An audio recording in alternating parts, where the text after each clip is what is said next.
Hi, today we're going to talk about the next step in organic chemistry. It's kind of a lot of information, so I want to jump right into it. So this is the slide that we ended the last lesson with, and as I said, we are able to fill in the entire thing except for that because we don't know how to name this molecule. We have a big problem. Both of these molecules have the same molecular formula, both C4H10, but they're built differently. So it would not make sense to call them both butane because if we had pure samples of these two different compounds, they'd have different properties. And much like iron chloride and iron chloride, you need that Roman numeral 2 and 3 to distinguish between them. There is a way to distinguish between these compounds here.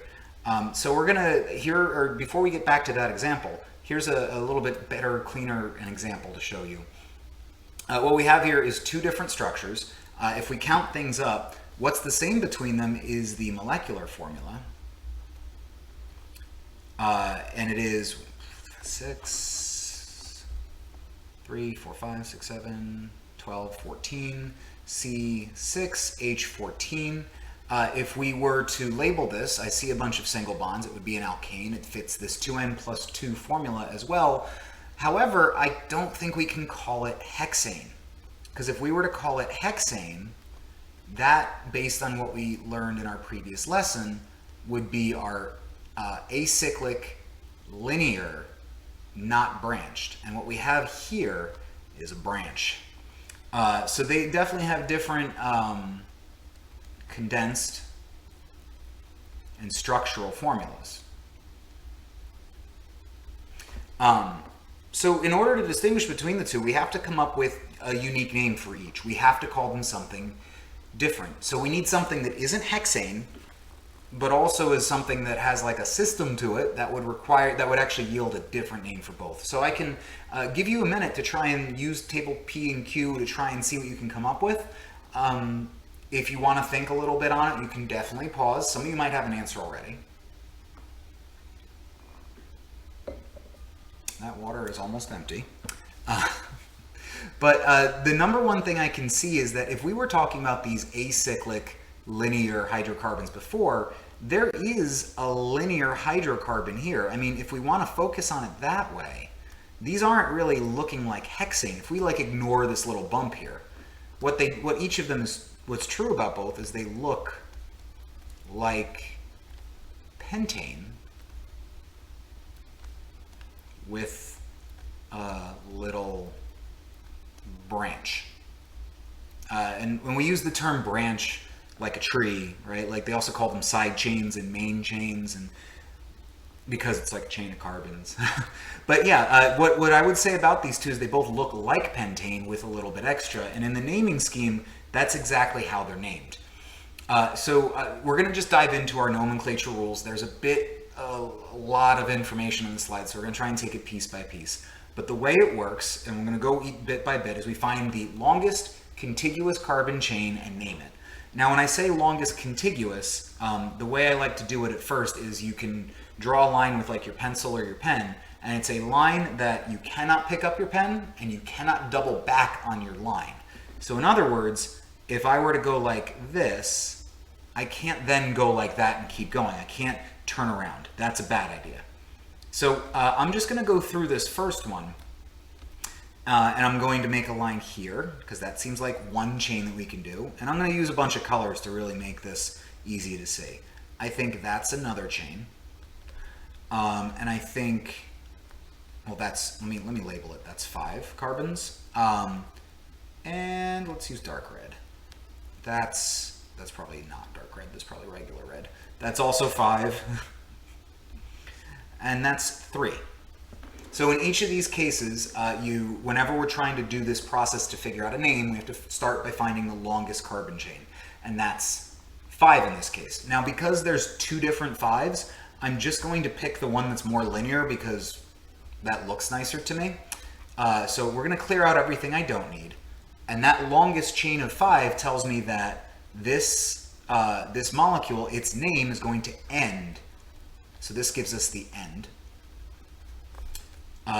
is pentane. So this is a pentane derivative, is a way to talk about it. It is something pentane. It's pentane plus. And the plus is what we're going to do in the next two steps. Assign the lowest numbers to each carbon such that the substituent branch groups have the lowest numbers. So again, I'm just going to number each of these carbons that I drew a line through in green. So that's carbon 1, 2, 3, 4, 5. And let's switch colors again to, let's do orange. We can number from the other direction because, 1, 5. That's good counting.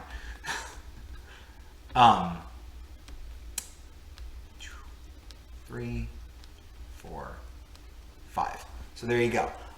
The only reason we do this from both directions is, remember when we talked about isomers, that these molecules are free floating, free spinning, they're floppy, things can bend, and so it's best to, you can flip the molecule in your head if you want, but I just find it easier to count from both sides. Now when you do this, you then have to find your branch and find your pen. There's my pen. Nope, don't go back. Pick a different color, back to blue. We find our branch, and then you pick the number set that has the lowest numbers on the carbons that have the branches. In other words, this branch is attached to this carbon, and this carbon, we pick the lower of the two numbers, and that's the number set we go with. If there were multiple, like if you had multiple branches on this tree, you don't change your numbering direction, you don't change your number set in the middle of naming. So it is possible, even though like there might be something attached to like this carbon, carbon 4, as we're naming it with the top numbers, that's okay, as long as you get the lowest set of numbers. So I'm gonna actually just clear things up by erasing almost everything. And I'm just going to label the carbon that the branch is attached to, and I'm going to keep the number that it's attached to, and that's our name. Oh, great. To name it, what we end up doing is you, pen. Oh, okay, pen's not working. Great. Pen. We add the substituent branch name by using the suffix YL. So instead of, there you got your prefixes over here with table P. So instead of methane, this side chain is called methyl. And then when we're coming up with our name, you actually put that before the longest contiguous, the main chain. That's actually the last part of the name. So this methyl is going to come before that. And there's no spaces, so it's methylpentane. That said, if we were to go through the same process on the other side over here, what we would end up having is something very similar. If we were to label all of our carbon chains, we got one there and that's 5, and we got one there and that's 4, and we got one there and that's also 4. So again, 5 is the longest.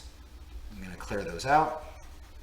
We're going to number them 1 through 5, and it actually, so in this case, when we number them in both directions, that's carbon 3 regardless. And there's your side chain, that's methyl. Again, there can be ethyl or propyl or butyl. So this would be methylpentane.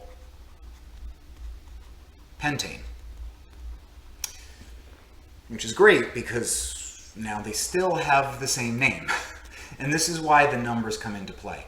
The number serves as like an address, a location. Where is that methyl? So to add the number, you just put the number before the side chain and you put a dash. Oh, of course, I put the 3 over there. That shouldn't be 3, that should be 2. Now the 2 doesn't tell me that there are 2 of them, and the 2 doesn't tell me, it only just tells me where. So this is like when we learned the stock system, the Roman numeral didn't tell me how many, it told me a charge on the ion. This, now we have a name for the molecule on the left of 2-methylpentane, and the molecule on the right is 3-methylpentane. Ah, huzzah, they have different names, finally. And if you were to measure the properties of these particles, they would have similar but slightly different particles. So if you had a pure sample of 2-methylpentane, you would want to name it differently to not confuse these two compounds. And of course, both of these are different than the other standard C6H14 molecule, which is this straight chain. This would be named the way we were naming it before, hexane. And these 3 substances, hexane, 2-methylpentane, and 3-methylpentane, are all isomers of each other. there's no way to flop things around to make one look like the other. You literally have to break bonds and switch particles to make one look like the other. So as a little bit of practice, I want to give you a chance to go through this. By all means, like, hit the pause button, go through it, follow the same steps. If you need to rewind and watch and get that list of steps again, you can do that. But go ahead and do that. I'll finish my water.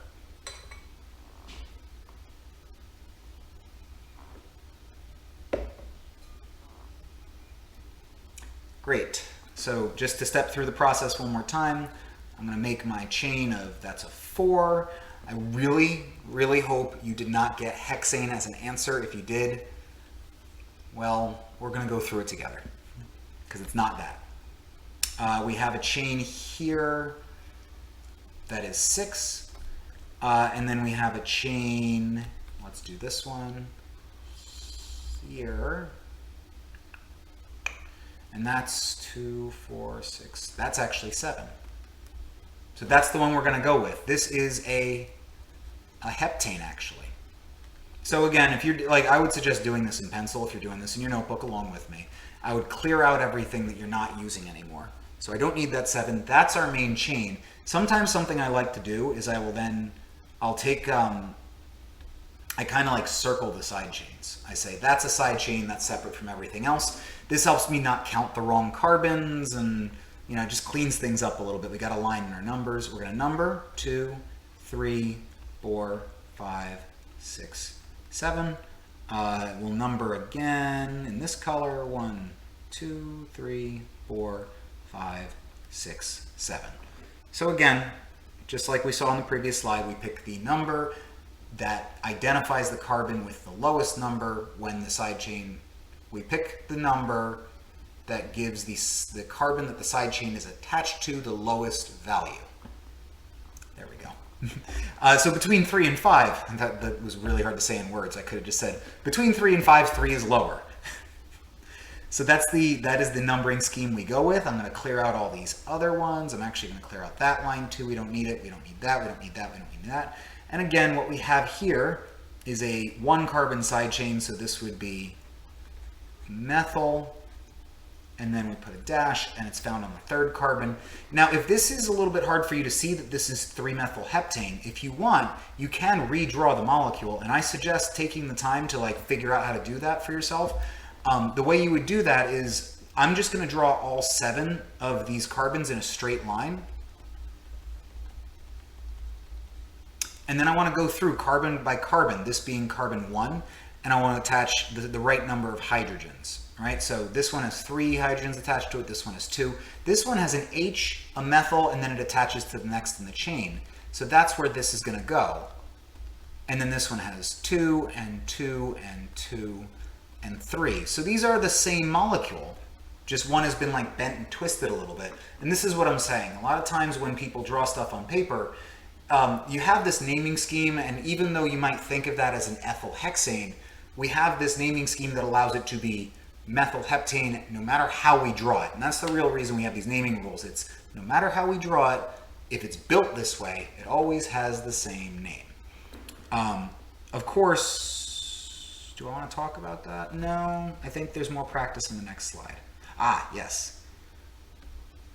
I do remember these slides. So now if we wanted to follow through the same naming scheme, it doesn't really matter which line we get because all of them are going to be 3 long. So what you would call this is 2-methylpropane.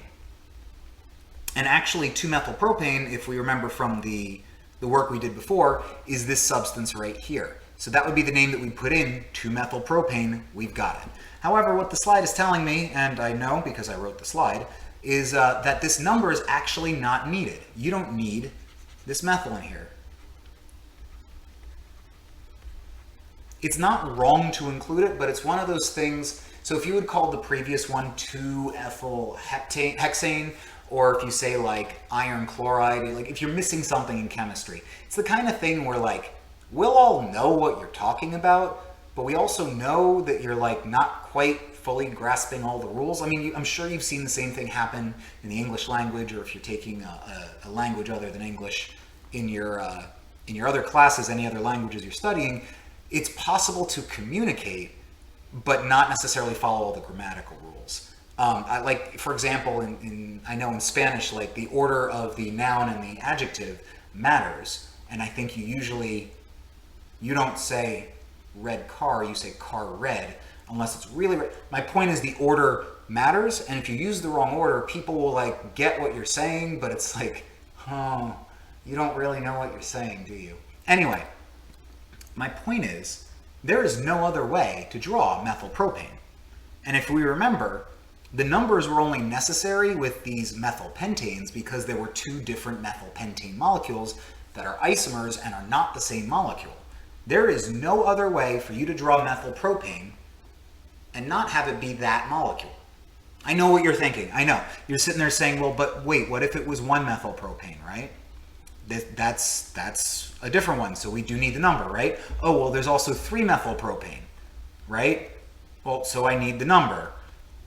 Well, not really, because by the rules we said, you're supposed to find the longest contiguous carbon chain, and for both of these molecules, the longest chain is 4. Neither of these is methylpropane. They're both butane. So in this case, there is only one way to draw methylpropane. The 2 is not needed. You can always include the 2, including a location number for a side chain or a branch. Completely okay. You're never incorrect factually. But what I'm saying is if you see someone write methylpropane, you go, but wait, where's the methyl? There might be a reason that the number is not included, and that's to communicate to you, or just like we're all kind of in the same club and we're all like, yeah, we don't need that number, do we? But I'm just trying to make that point. In fact, you can't have a branch on the first or last carbon of any molecule because that branch will just make the main contiguous chain longer. So you'll never have 1-methyl. You can't have a 1-methyl. And if you find yourself writing 1-methyl, stop yourself and say, no, I must be wrong. I should come back to this video and check out this exact slide. So a little bit more about the naming rules being tedious. A student incorrectly named this 4-methylpentane. I'll give you like 15 seconds, pause the video if you need to. They're wrong. Why? And fix it.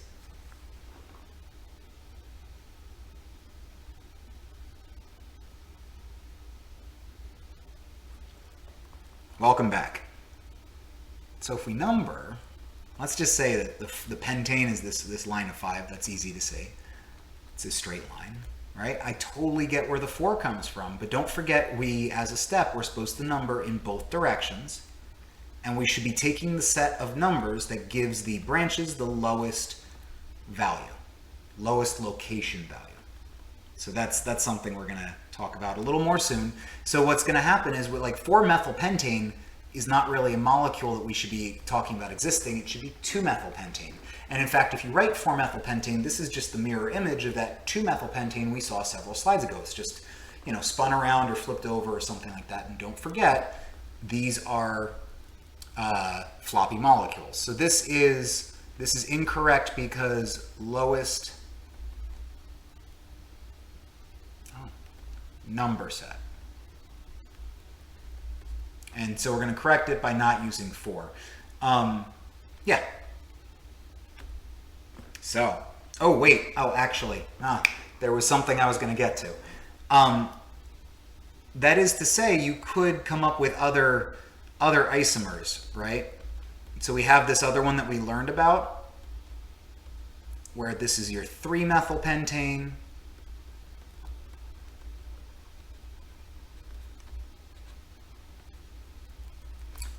We have our straight chain hexane.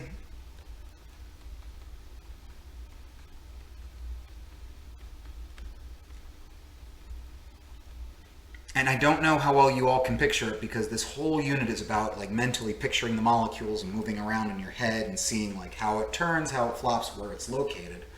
But you could also draw this C6H14 molecule like this.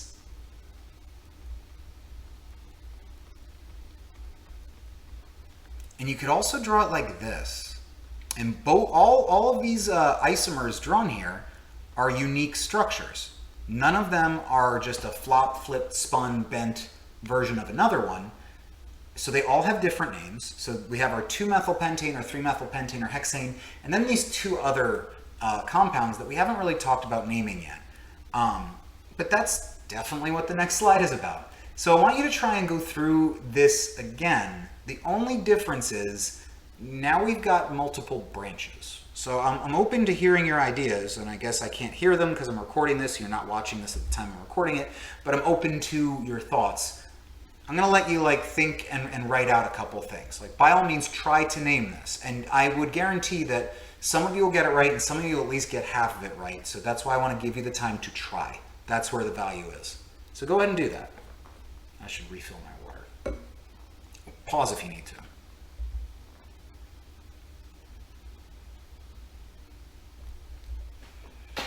Excellent. So going through the same process again, we've got one branch there. We got that branch, we got that one. If we're trying to find the longest chain, we got that one. We've also got that one. So this one's 4, this one's 5, this one's 4, this one's 6, and this one's 3. So I'm going to try and erase this cleanly. It gets really complicated when we have all these different... Oh yeah, there's another 3 in here. 4, that's 4, I'm sorry, I can't count. So I'm going to get rid of the 4, that's not what I want. I'm going to get rid of the 5 and the 4, I don't want that, and the 3. It worked out nicely that this is our the one that's in a straight line is the one we want. This is a hexane. We're going to clear this out. Let's come up with our numbers again. 1, 2, 3, 4, 5, and 6. And 1, 2, 3, 4, 5, and 6. So here's where we got the same issue again, right? We want to figure out the lowest numbers. But before we get to the numbers, we should probably worry about all the things that are attached to it. So what we have is a branch here, and a branch here, and a branch here. So in words, without worrying about the naming part, what I want to say is that we have 3 1-carbon branches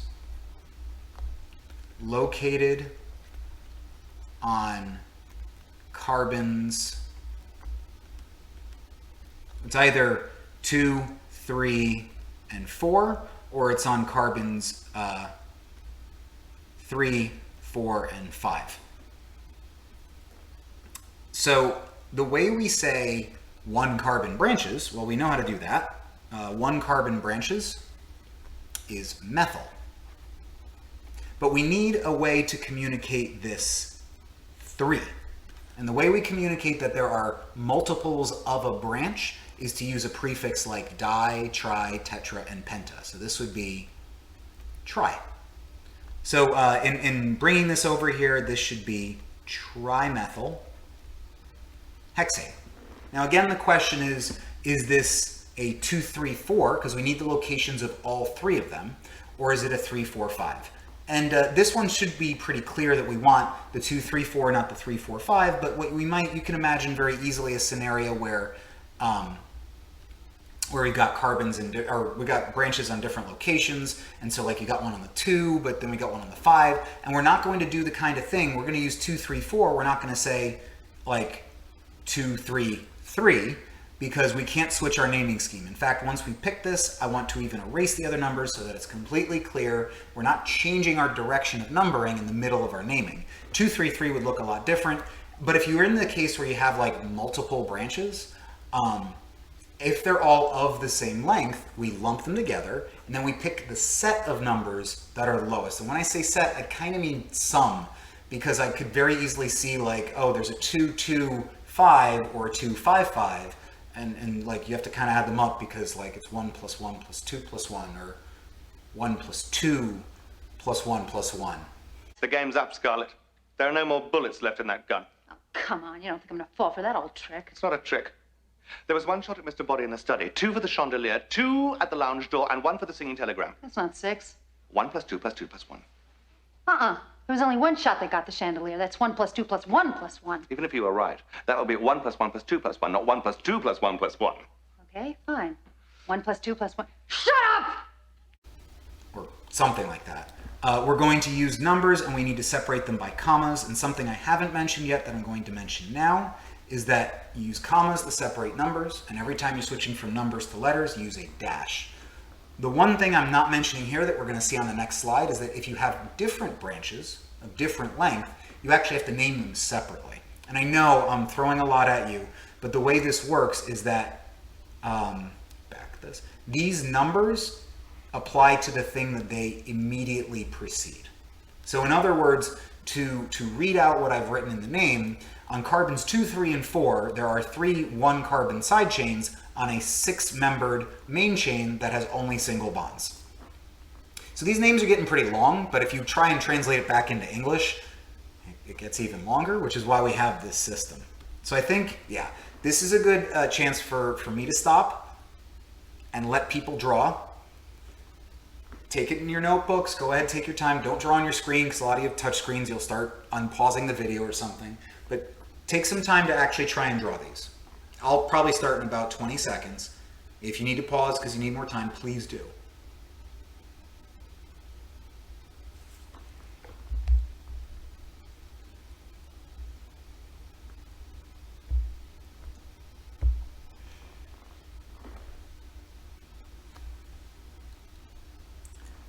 Okay, so the way I go through this is I like the way we come up with the names. I actually kind of start from the end and work my way backwards. So this is a heptane.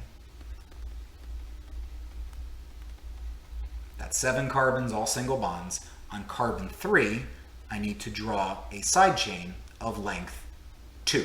That's ethyl, right? Like propyl is an option, things like that. If I drew this correctly, this should always come out the same. You might have started from the other direction, totally fine. You might have put the carbons on the bottom instead of on the top. Also totally fine, because remember, these are floppy little molecules. The only thing I will say is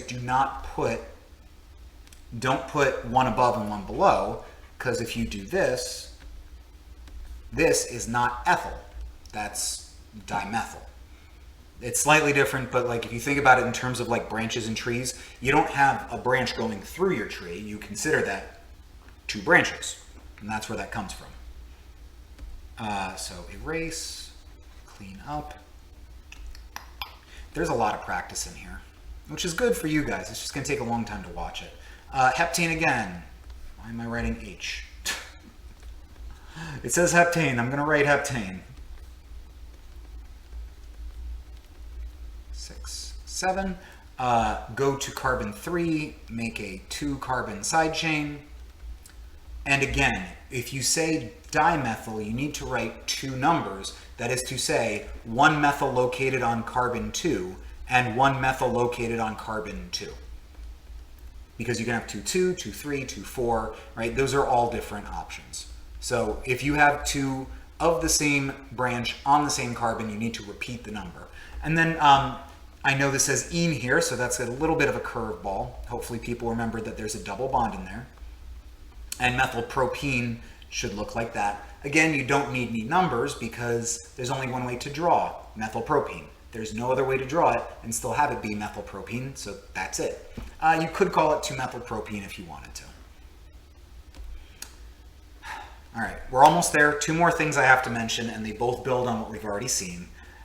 That's butter. It's also polydene. I don't know if that's still relevant. My guess is that it's not. But hey, that's what I'm going with, because that's a lot of butter. These are both lipids, right? Fats and oils.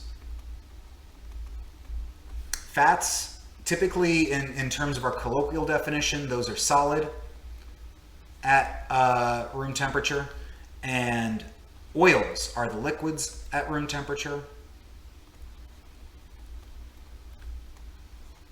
And that's really the difference between them. Both of them are considered lipids, and both of them are built the same way, in that there are these things called fatty acids.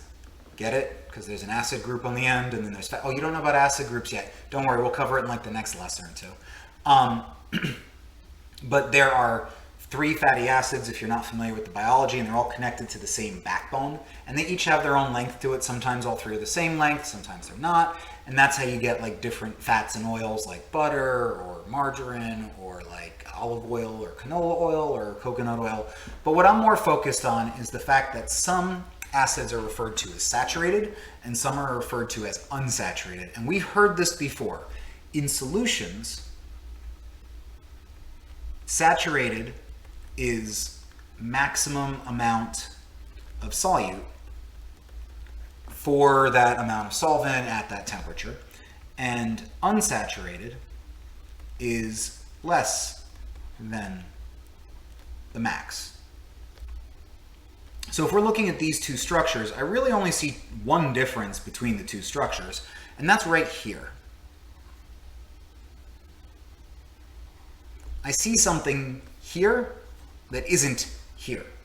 So it seems like saturated here for organic,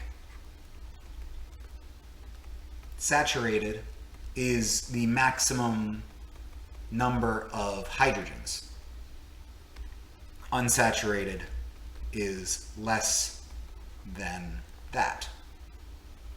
Now notice the only way we can actually satisfy our octet rule or bonding rules and achieve that stability by having fewer hydrogens than the maximum amount is to add in a double bond.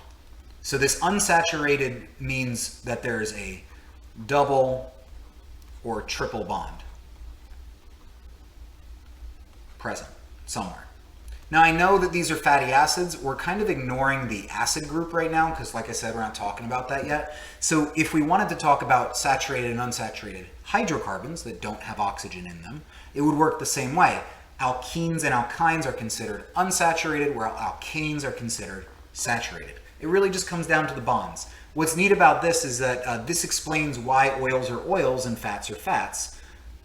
Because if you are saturated, you can see that there's like a slight difference in the structure. I mean, it's not really a full like 3D structure, but you get the kind of idea when you have this saturated chain, it could be this really big long line. And since these are non-polar molecules, these hydrocarbons, they display the dispersion force, and it shows up when they stack on top of each other. And the bigger the molecule and the more the stacking, well, more stacking and overlap, lap, not lab, leads to, okay, I need an eraser. Stronger dispersion, which is a higher melting point or boiling point. Now in general, bigger molecules are going to have more dispersion, but even if you have similar length molecules, the straighter the chain, the more overlap you can get. That unsaturation is kind of like a bend, and it's kind of stuck that way with the double bond. So if you have two of them, they sometimes, depending on how they're shaped and how they flop near each other, they can't overlap as well. And if they can't overlap, they have a weaker force between them and they will melt easier. And that's why oils are a liquid at room temperature. You might see something on your food labels that says like hydrogenated or partially hydrogenated. All that means is that there did some chemical processes to turn those unsaturated oils into saturated fats, hydrogenation, adding hydrogens. And the reason they do that is because solids ship a lot better than liquids. So if we kind of start to put things together, the presence of these double bonds also represents a situation where we can have two of the same thing. I mean, butene C4H8, methylpropene is also C4H8, but neither of these is methylpropene. If I were to name these are both 4 carbons in a straight line, and they're butene because there's a double bond. The question is, they're not the same molecule. You can see they're not built the same way, and they have different properties, so we need a different name. Well, in the previous examples, wherever we had two similar molecules that had just like a slight structural difference, we got to use those numbers. And what I can see here is that the double bond is the only interesting part of this molecule, is in between carbons 1 and 2 and 2 and 3 on the other one. So we had this rule that said do your numbers so that the low numbers win out, and I'm going to kind of stick with that idea. Use the lower number to give location. So on our first molecule on our left, The double bond is between carbons 1 and 2. So this would be called 1-butene. And this would be called 2-butene. There's one more thing I want to mention, and like I said in the practice we saw, where the I didn't make a big enough deal about this. The numbers always come immediately before the thing that they're trying to label. So this is to say on carbon 3 there's a 2-carbon chain, and then on carbons 2 and 2 there's a 1-carbon chain. So something you might see is that technically if the 1 is labeling the ene, that 1 is actually a little bit farther away from the ene than people might expect. And so sometimes what you might see in literature is but-1 ene and but-2 ene. And this is one of those cases, like I said, there's always a dash in between letters and numbers on either end. You don't put a dash before the number if there's no words, but there you go. Those are the two different ways to refer to this. And of course, this applies also to alkynes, where if there's an ability to put it in multiple locations, a number is used to communicate where it is. So just as an example, here are two. Please hit pause if you want to draw them yourself. Otherwise, I'm just going to start drawing to save a little time. But means 4, and I kind of like drawing out the carbons first. And the 2-ine means between carbons 2 and 3, there's a triple bond.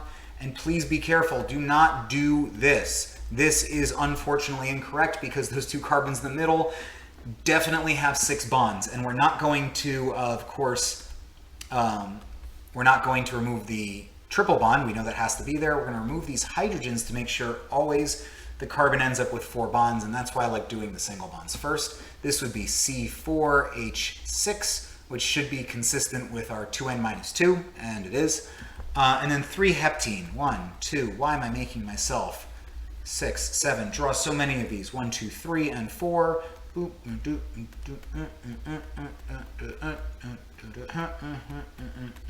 Lots of lines. And there you go. Again, if you've got the hydrogens bonded above or below, it doesn't really matter because we're just flattening this out to draw it in 3 dimensions. It looks very different. Those are sp2 hybridized carbons. They're at 120 degrees, so don't worry about it. If you've seen cis and trans or E and Z, not part of this course, don't worry about it.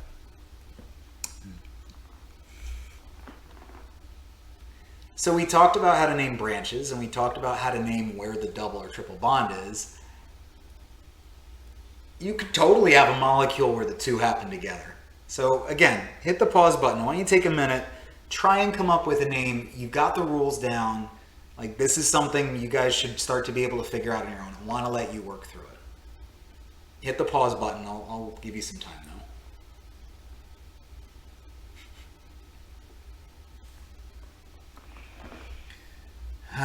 All right. Got a chain of 5. Got a chain of 4. We got a chain of 6. Ah, okay, so that's going to be what we go with. This is a hexene because there is a double bond. We've got a chain of 3, we've got a chain of 5, and we got a chain of 5. Oh, so this doesn't matter. We got a 5 and a 3 and a 5. Because it doesn't matter, I like having my main chain be linear whenever possible if it's already been drawn for me. But again, that's an ene, so that would be pentene. So let's clean this up a little bit.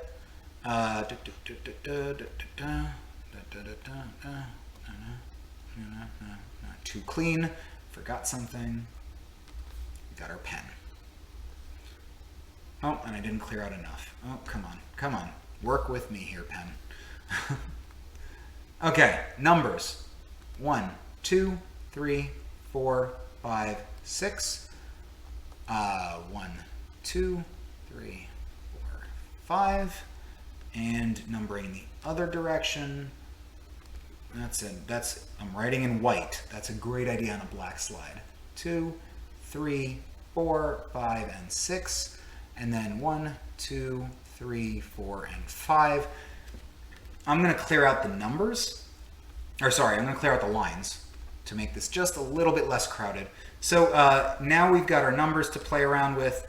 It seems like we would be using the 5 and the 3, or the 1 and the 4. Because remember that when we're numbering the double bond, we take the lower of the two numbers. So this would be the 1 and the 4, and the 2 and the 4. Those are our choices. So that, again, the question becomes which set is lower, and I like to go by sum, like literally add them up. 1 plus 4 is 5. 3 plus 5 is 8. So we're not going to use the black numbers here. And then 1 plus 4 is 5 and 2 plus 4 is 6. Actually, we're not going to use the black numbers in either of these. So let's clear out that ink. So we'll be down to the green numbers. And now we just name it the way we've been naming this whole time. So this is a 1-hexene, and it's got a methyl, and that's attached to carbon 4. So that's 4-methyl-1-hexene. The other way you might be seeing it written is 4-methyl-hex-1-ene. Either one's acceptable. I kind of like the first one. Feels weird. Feels like I'm splitting the word in half, even though I'm splitting the word half either way. Again, this is 1-pentene. There's a methyl, and that's a 4. Oh God, they're almost the same thing. 4-methyl-pent-1-ene. So you can kind of see how this gets really complex really quickly if we've got side chains and double bonds and triple bonds, and it gets even worse when we get more things involved. I'm going to try and not give you too much more here because this is a little bit early to be doing this, but you can see how there's a whole branch of chemistry and there's a whole course in our school, and then even as you go into college, devoted to just organic chemistry, because there's such a wealth of options. Now, if you want, you are welcome to try and come up with a super long name. I will just warn you that the name you come up with might not actually be officially recognized, because there might be a better way to name it. But if you can't draw it, then I would not play around with complex names. If you want below, try and come up with the most complex drawable name below. Put a comment, put it on Classroom or Discord. Try and come up with the most complex. I'll try and draw them as best I can if they actually exist. But by all means, try and challenge me. I encourage you to stretch. So really quick, there's just like 2 more practice slides just to give a couple more examples. I'm going to work through these. If you want to stop me now, go ahead and hit pause. Otherwise, we're just going to go through it together. We have a line of 6. There's a 3-4 or 3-4, depending on how we're numbering. It doesn't matter. So this would be 3-hexene, right? Not hex 3-ene. This one, if we're numbering to right to left, this is a really large number. If we're numbering from if we're going from left to right, it's a large number. If we go from right to left, it's a low number. It's between 1 and 2, 3, 4, 5, 6, 7, 8. This is 1 decyne. Yeah. I like that molecule. All right. So we've got 1, 2, 3, 4, 5, 6, or 1, 2, 3, 4, 5, 6.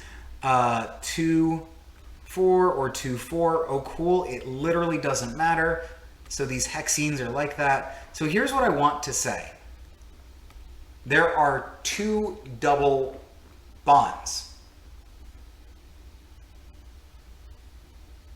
I know what you might be thinking. You might be thinking like dihexene. But remember that the prefix goes, like the numbers, goes immediately before the thing that it's labeling. You see the di, it's immediately before the methyl.